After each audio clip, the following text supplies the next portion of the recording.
Hello, Rudolph, musta? To Jemay din at sa Lovell, I'm so happy to hear na you made it. Of all the batch, all our batchmates, kayo talaga yung nakarating sa paroroonan. Yeah, I congratulate you. I'm so happy to hear that. Parang kailan lang, ano? You all people still holds a very special place in my heart. Um, Especially Rudolph, best friend. Uh, well, sabi ni Tibo, magbibigay na ako ng konting parang pabaon before si Rudolph maging pare. Ano. And for me, I think I have to reflect on the word sama.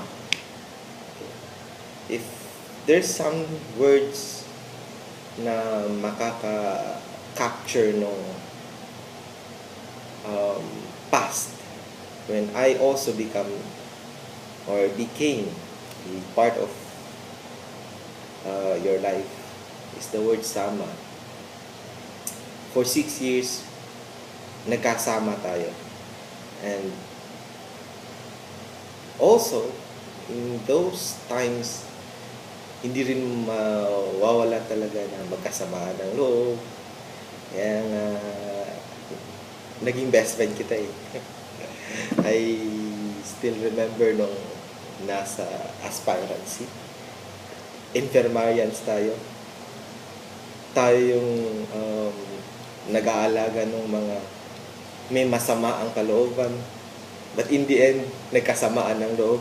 But in the end, yung pinagsamahan, yun yung magbabind ng natin. Despite the fact na wala na ako, but still in my heart, kasama ko kayo. So, though not in person, but whatever your thoughts, your prayers,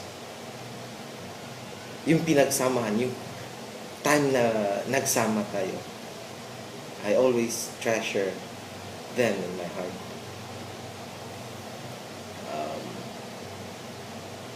Hope you continue, persevere, and be happy. Be happy. Once again, I hope you find your true place. Hindi lahat binibigyan ng ganyang klaseng grasya. So, to you, Lovell, Jemay, and my best friend, Rudolph, go on. Be a Dominican. Be a happy Dominican. Be a happy and good Dominican.